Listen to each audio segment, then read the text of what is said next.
Assalamualaikum warahmatullahi wabarakatuh. Innal hamdalillah nahmaduhu wa nasta'inuhu wa nastaghfiruh wa na'udzu billahi min syururi anfusina wa min sayyiati a'malina. May yahdihillahu fala mudhillalah wa may yudlil fala hadiyalah. Asyhadu an la ilaha illallah wahdahu la syarikalah wa asyhadu anna Muhammadan abduhu wa rasuluh la nabiyya wa la rasula ba'dah. Allahumma salli wa sallim wa barik ala Muhammad wa ali Muhammad kama sallaita wa sallamta wa barakta ala Ibrahim wa ali Ibrahim fil alamin innaka Hamidum Majid. Amma ba'd. Saudara sekalian, sejenak marilah kita sediakan waktu kita untuk bersama mentelaah memahami materi kitab Al-Hikam. Sertakan harapan kepada Allah, semoga lewat telaah siang hari ini Allah memberikan kepada kita taufik hidayahnya, bimbingan serta pemahamannya. Untuk itu marilah kita buka telaah siang hari ini dengan Al-Basmalah. Bismillahirrahmanirrahim. Saudara sekalian, di dalam Al-Quran disebutkan bahwa Allah bersumpah dengan waktu atau masa. Berarti penghormatan tentang bobot waktu ini begitu ditekankan oleh Allah di dalam Al-Islam, sehingga perjalanan waktu hidup ini semuanya bercorak ibadah. Maka supaya tidak rugi waktu yang terbuang tanpa arti, maka dikasih standarisasi kegiatan, yaitu berupa ketundukan, kepatuhan kepada Allah yang disebut Islam. Jadi Islam itu sistem kepatuhan, ketundukan kepada Allah. Ketundukan ini tidak saja dibatasi dalam ruang lingkup masjid, namun banyak kegiatan-kegiatan kita di luar masjid. Itu kalau semua kegiatan itu didasarkan kepada standar Islam dengan tujuan ridho Allah, maka itu berbobot semuanya itu. Satu contoh Rasulullah Shallallahu Alaihi Wasallam, mulai dari yang paling privasi di dalam rumah, dalam skop rumah, sampai Rasulullah itu sebagai kepala negara. Di sana ada kegiatan sosial, ada kegiatan kepemimpinan, sehingga disebutkan dalam Al-Quran, wa idh ghadawta min ahlika tubawwi'ul mu'minina maqa'ida lil qital. Ingat, jangan lupa saat kau meninggalkan keluarga untuk mempersiapkan pasukan tempur. Itu berarti Rasulullah itu apa? Kepala negara dan panglima perang gitu ya. Sampai saking suksesnya, apapun strategi yang dicanangkan Nabi pasti berhasil. Sampai kaderisasi dalam bidang kemiliteran, usia 15 belum 20 itu diangkat jadi panglima perang, dan berhasil ini. Siapa? Usama bin Zaid. Sehingga hadirin rahimakumullah, satu ketika sahabat-sahabat itu masih utuh. Sahabat yang sudah berusia, Sayyidina Abu Bakar, Sayyidina Utsman, Umar, Sayyidina Ali, dan sahabat-sahabat itu masih utuh itu.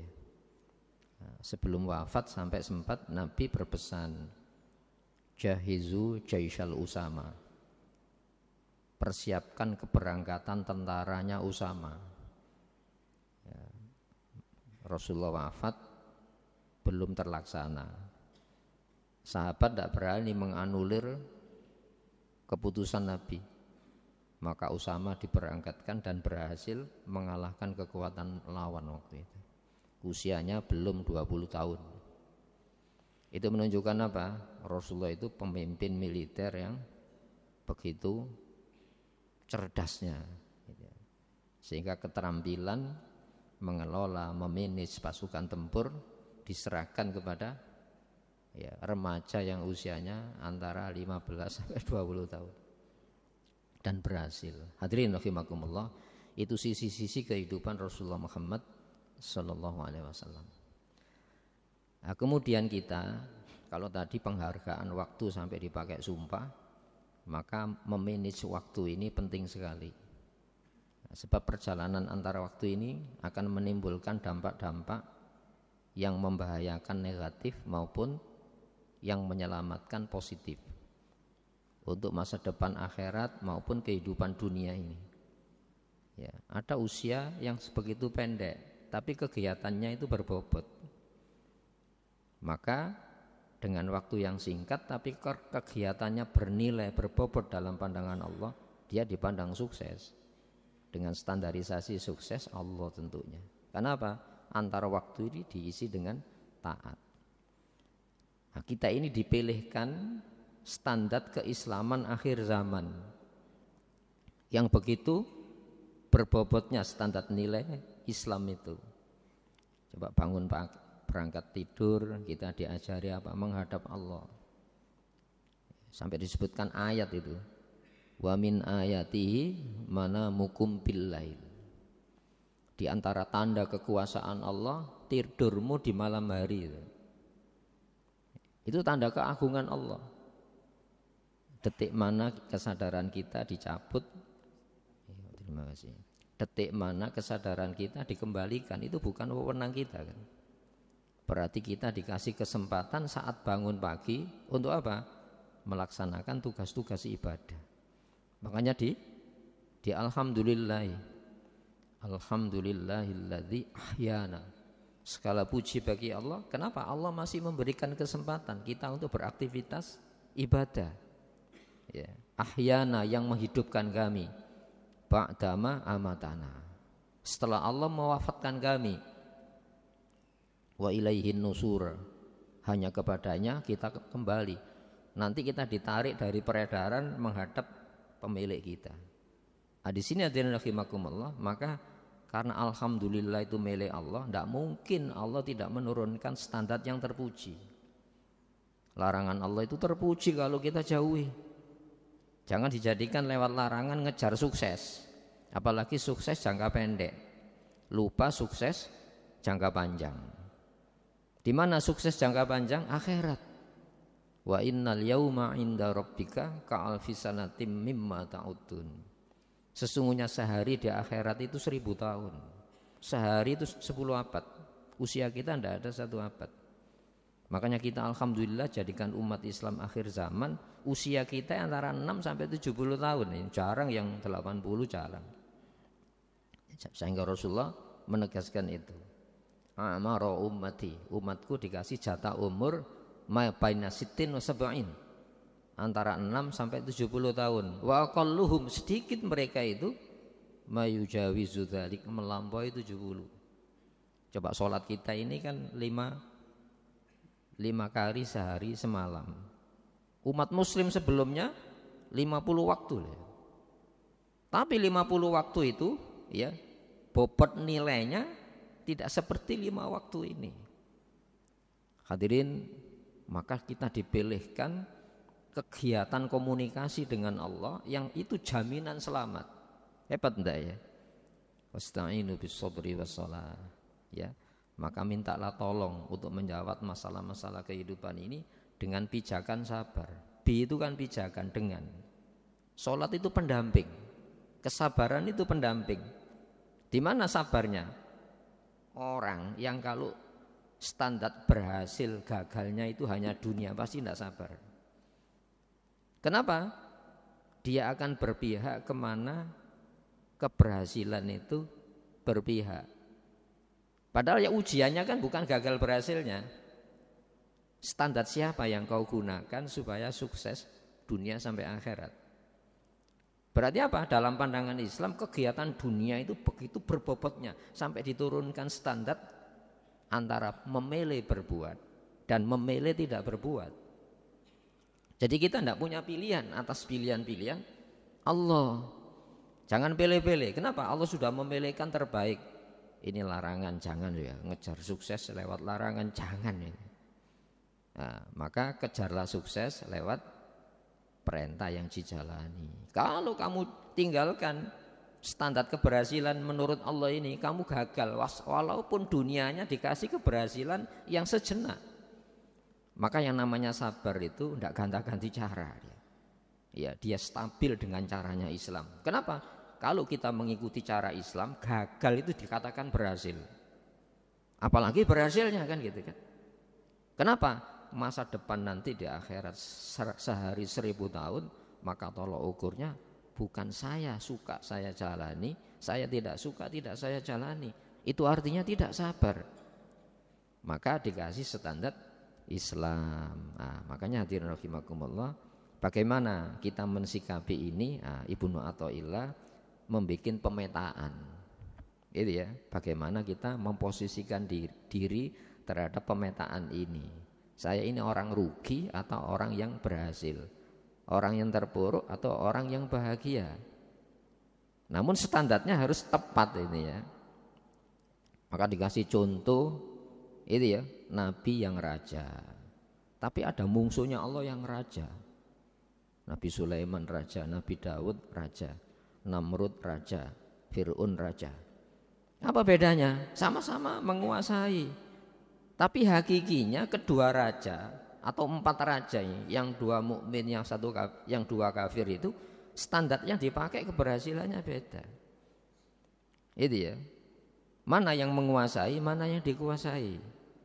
Banyak orang mengukur standar penguasa itu sejauh mana dia lama berkuasa. Tapi realitanya dia bukan penguasa. Kenapa? Dia dikuasai oleh kekuasaan. Sehingga semua cara itu dipakai, yang penting kuasa. Semua cara yang dipakai asalkan kekuasaannya tidak copot. Payah enggak dengan orang semacam ini? Padahal di dunia ini yang namanya kuasa tidak kuasa itu berjalan terus, tidak bisa dipertahankan. Yang namanya sakit tidak sakit, ada sehat, ada hidup, ada mati. Coba payah enggak orang yang mempertahankan yang bukan menjadi karakter dunia? Payah hidupnya ini. Kenapa? Dia harus mempertahankan yang bukan karakter. Kenapa di dunia ini tidak stabil, pergantian-pergantian? Maka mari kita menggunakan standar cara pandang menurut Islam. Nah, sehingga Ibnu Athaillah dalam kitab Al-Hikam ini ada hikmah itu ya, yang berbunyi gini: Al-ghafil idza asbaha yanzuru madza yaf'alu. Ya. Orang yang lengah, orang yang lupa. Idza asbaha, saat memasuki pagi. Saat masuki pagi hari, yanzuru madza yaf'al. Fokus pandangnya apa yang saya lakukan. Itu saja. Pagi ini apa yang saya jalani. Tapi lupa standar. Lupa ukuran. Yang saya jalani ini jangka pendek, jangka panjangnya selamat atau malah celaka. Seperti halnya yang tidak saya jalani, jangan-jangan yang tidak saya jalani itu malah menyelamatkan jangka pendek dunia, jangka panjangnya akhirat. Berarti lupa apa? Lupa keberhasilan atau lupa cara. Paling banyak manusia melupakan cara. Kalau masalah berhasil gagal itu paling diwaspadai. Tapi dia lupa cara. Sehingga apa? Di pagi hari orang-orang yang lupa bahwa kita punya standar keislaman, ya, apa yang saya lakukan? Berarti apa yang saya jalani itu kehendak hasrat saya. Yang penting tidak gagal, yang penting berhasil, semua cara diberlakukan. Ini namanya tidak sabar. Ya. Orang yang tidak sabar berarti tidak syukur. Kenapa tidak syukur? Tidak menggunakan standar yang Allah turunkan untuk melaksanakan taat. Kehidupan ini bukan kita yang mengendalikan. Mari kita buktikan. Jangankan di waktu tidur, di waktu kita sadar terjaga ini, semua organ tubuh kita ini, kerja saraf kita ini bukan diserahkan kepada kesadaran saya. Maka gunakan untuk melaksanakan ketaatan dengan mentaati standar Islam. Itu namanya mensyukuri nikmat. Kalau mengejar nikmat tidak usah diingatkan. Justru yang diingatkan bagaimana kamu menggapai nikmat ini supaya nikmat tidak jadi petaka di dalam kehidupan kamu. Itu ya. Nah, sekarang berikutnya, kalau tadi ghafil, biasanya ghafil itu kalau kita itu orang yang lupa, lawannya orang yang ingat kan. Jadi ini dia enggak. Al-ghafil orang yang lupa, lawannya wal akil, orang yang menggunakan akal. Biasanya orang yang tidak berakal lawannya berakal kan. Orang berpikir lawannya tidak berpikir. Ini enggak. Orang yang lupa lawannya al-akil, orang yang menggunakan akal. Sering di dalam Al-Quran Allah mengungkapkan kata-kata afala ta'qilun, tidaklah kau menggunakan akal. Berarti apa? Orang itu punya akal. Tapi tidak difungsikan sesuai dengan standar berpikir Islam. Itu ya. Coba berpikir itu ibadah dalam Islam. Kalau berpikir kita bagaimanapun cara saya tidak melakukan larangan. Bagaimanapun suasana apapun saya tidak akan meninggalkan perintah. Itu berpikirnya itu ibadah. Sehingga Rasulullah menegaskan ini. Ya, al-fikratus sa'atun al-fikru sa'ah khairum min ibadatis sana. Berpikir sejenak itu jauh lebih baik daripada ibadah setahun. Artinya apa? Ibadah tanpa melibatkan fikir. Itu ya. Jadi ibadah setahun tanpa melibatkan fikir itu masih kalah dengan sejenak kita menjalani taat dengan fikir. Bagaimana caranya? Masya Allah, kita harus mengenal Allah lewat nikmat-nikmat. Banyak hari ini orang mengenal Allah lewat bencana, lewat bala, lewat petaka yang terlalu jauh. Allah itu lebih dekat kepada kita daripada harus kesana kemari. Coba ketika Allah melarang dan ketika kita dikasih kesempatan untuk apa? Jauh dari larangan. Padahal orang lain banyak melaksanakan larangan. Ketika kita melaksanakan perintah dan dikasih kesempatan untuk melaksanakan perintah dan diantarkan senang melaksanakan perintah, apakah itu bukan sebuah kenikmatan yang harus dikenal? Hadirin, ketika Allah melarang itu sayang Allah itu. Kenapa? Allah tunjukkan ini bahaya loh. Coba mari kita mengenal ya. Kita ini kan penyayang. Insya Allah bagaimanapun manusia punya sayang, binatang punya sayang. Tapi maha kasih itu siapa? Maha kasih itu Allah. Buktinya apa? Allah tidak terpengaruh. Penentang sekalipun dikasih oleh Allah. Tapi yang namanya sayang itu ya, Masya Allah kita punya sayang. Ada satu peristiwa, seorang sahabat Nabi yang sulit nazaknya, sulit meninggal dunianya. Diajari la ilaha illallah, tidak respon. Coba gini-gini saja. Ada gerak-gerak ini saja. Seolah-olah sulit mengungkapkan la ilaha illallah. Allah saja sulit. Maka sahabat putus asa ini, gimana ya? Panggil Rasulullah saja. Maka Rasulullah dipanggil itu. Maka sholatnya gimana sahabat ini? Baik kan sih, tidak masalah, sholatnya bagus. Zakatnya gimana? Puasanya, semuanya beres. Oh ini masalah ini. Masih punya orang tua, masih punya ibu bapak. Bapaknya sudah meninggal, tapi si ibu masih ada. Panggil ibunya ini. Ini coba bandingkan, Allah itu memiliki maha pengasih. Itu hanya Allah. Tapi penyayang selain Allah punya. Maka si ibu ini, ibu ini masalahnya dengan ibu ini. Ya, saya minta ibu memberikan maaf kepada si anak. Dalam satu hadis disebutkan dosa yang memungkinkan disegerakan di dunia itu dosa durhaka kepada orang tua. Sebelum mati disegerakan di dunia. Maka si ibu mengatakan, tidak mungkin Rasul. Kau lihat sendiri wajah saya ini. Mata saya rusak sebelah ini itu ditonjok oleh anak saya ketika marah. Semenjak itu saya tidak akan bersumpah, tidak akan memberikan maaf. Nah, Rasulullah kan memahami psikologi ibu ya. Ibu itu biasanya atau orang tua seperti kita ini, andaikan marah itu tidak sampai tega ya patinya. Orang mengatakan teko loro, tidak teko pati. Rasulullah kumpulkan kayu bakar. Hadirin dikumpulkan kayu bakar. Lalu si ibu mengatakan, untuk apa ya Rasul mengumpulkan kayu bakar? Akan saya bakar anakmu ya. Karena sulit, meninggalnya sulit. Tidak ada jaminan ya. Berapa tahun ya. Lalu Masya Allah, ibu itu memiliki sayang kan ya. Memiliki sayang. Maka dia mengatakan, tidak mungkin saya mengandung 9 bulan, saya serahkan kepada Abi. Setelah saya melahirkan 2 tahun saya susui, tidak mungkin saya serahkan kepada Abi. Hari ini Nabi, saya ampuni anak saya, langsung plus mati. Coba hadirin rahimakumullah. Itu ibu yang memiliki satu sayang. Lu Allah itu sayangnya tidak terbatas ya. Maka ketika kita dikasih hidup, itu artinya apa? Allah masih sayang. Maka dikasih standar kehidupan yang dengan standar kehidupan waktu yang singkat ini menentukan kebahagiaan yang abadi, atau waktu yang singkat ini akan menentukan penyesalan selama-lamanya. Tidak ada tolok ukur waktu di sana.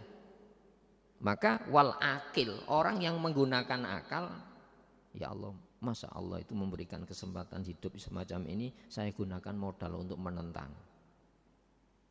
Maka jangan sampai kita menentang standar hukumnya. Melanggar mungkin, sampai dosa besar mungkin, tapi Muslim tidak akan pernah menentang ajaran Islam, sebab menentang ajaran Islam itu memposisikan diri kita sebagai lawan. Padahal tidak ada yang kita gunakan menentang Allah kecuali kenikmatan-kenikmatan dalam hidup. Mari kita gunakan pendekatan ini. Maka wal akil, orang yang menggunakan akal itu yanzuru, fokus pandangnya. Madza yaf'alullahu bihi, apa yang Allah perlakukan terhadap dirinya. Kalau tadi kita sholat subuh ya, habis sholat subuh istighfar kepada Allah. Alhamdulillah ya, alhamdulillah subhanallah, alhamdulillah Allahu akbar. 33 berarti 99 ditutup la ilaha illallah wahdahu la syarikalah lahul mulku wa lahul hamdu wa huwa ala kulli syai'in qadir. Maka virus-virus yang menjadikan kita ini ya noda di dalam diri kita terhadap Allah, maka ya akan dihapus oleh Allah dengan wirid-wirid itu. Maka hadirin rahimakumullah, padahal ruas-ruas ini juga butuh disedekahi. Maka gunakan berzikir kepada Allah, subhanallah, alhamdulillah, la ilaha illallah, wallahu akbar. Ada 4 kata yang disukai oleh Allah ya, subhanallah, alhamdulillah, wa la ilaha illallah, allahu akbar. Ada 2 kalimat yang berat di timbangan amal dan ringan di lisan kita, subhanallah wa bihamdi, subhanallahil azim. Itu sebetulnya untuk menghilangkan virus-virus ini, supaya akal kesadaran kita ini tidak tertutupi oleh virus senang dunia ini. Itu ya. Senang dunia itu naluriah tabiat, tapi bersenang-senang tidak boleh, sebab orang bersenang-senang itu lupa standarnya Islam. Sehingga disebutkan di dalam Al-Quran, walladzina kafaru, orang-orang yang mengkafiri bagaimana Allah bikin standar Islam tapi ditolak. Yatamatta'un, mereka itu bersenang-senang. Wa yakulun, makan-makan, kama ta'kulul an'am, seperti halnya binatang ternak makan-makan dan bersenang-senang. Manusia bahaya enggak? Bahaya. Ya. Kenapa? Manusia ditunjang kreativitas akalnya. Makanya ada teknologi kejahatan. Binatang berburu, mulai dulu ya enggak punya cara, paling ngejar, nerekam, menggigit. Ada macan ternak kambing, enggak ada, karena enggak punya kreativitas akal. Hari ini bukan sekedar binatang ternak, hari ini binatang buas. Coba perang-perang yang terjadi itu negara-negara kaya yang seharusnya dengan kekayaan itu kan cukup menenangkan kan. Justru mereka dikuasai yang namanya kekayaan, merampas harta-harta manusia, menjadikan yang satu binatang ternak, dia menjadikan binatang buas yang setiap saat harus dimangsa oleh binatang buas. Maka manusia itu makhluk yang paling bahaya. Kenapa? Dia punya hasrat di dalam binatang ya, tapi dia dikasih kreativitas akal. Makanya mari kita gunakan akil ini untuk taat.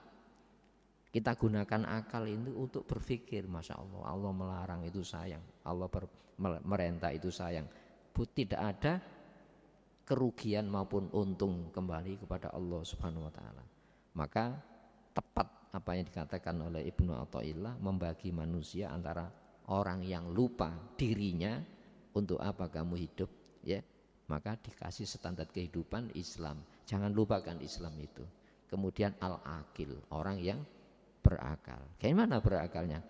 Mari kita gunakan dengan mengenal Allah lewat akal. Sebab nanti orang yang masuk neraka itu dalam surat Al-Mulk ini, lau kunna nasma'u, andaikan saya memasang pendengaran saya, au naqilu, atau menganalisa dengan akal ini, makunna fi ashabis sa'ir, tidaklah kami termasuk penghuni-penghuni neraka. Berarti apa? Penghuni neraka itu mendisfungsikan alat-alat hidayah. Telinganya hanya untuk menikmati suara, belum pernah mendengarkan nasihat-nasihat Allah, ya. Mau'idhatun minallah, Quran ini nasihat berharga dari Allah. Mata ada daya dengar hanya menikmati keindahan warna, belum pernah mengamati pencipta aneka warna ini, yaitu Allah SWT. Akal hanya untuk ngakali. Kenapa? Dia berakal tidak menggunakan untuk mengenal Allah SWT. Sehingga Rasulullah menegaskan, al-fikru sa'ah khairum min ibadati sana. Ya, berpikir sejenak itu artinya apa? Beribadah dengan melibatkan akal kesadaran kita, itu jauh lebih baik daripada ibadah setahun tanpa melibatkan akal kesadaran kita. Nah, semoga ya hikmah yang di dalam Al-Hikam ini jadi hidayah bagi kita. Mari kita berdoa kepada Allah Subhanahu wa taala. Allahumma shalli wa sallim wa barik ala Muhammad wa ala ali Muhammad. Alhamdulillahirabbil alamin. Rabbana zalamna anfusana wa illam taghfir lana wa tarhamna lanakunanna minal khasirin. Rabbana hab lana min azwajina wa dhurriyyatina qurrata a'yun waj'alna lil muttaqina imama. Rabbana atina fid dunya hasanah wa fil akhirati hasanatan wa qina adzabannar. Subhana rabbika rabbil izzati amma yasifun, salamun alal mursalin, alhamdulillahi rabbil alamin. Assalamualaikum warahmatullahi wabarakatuh.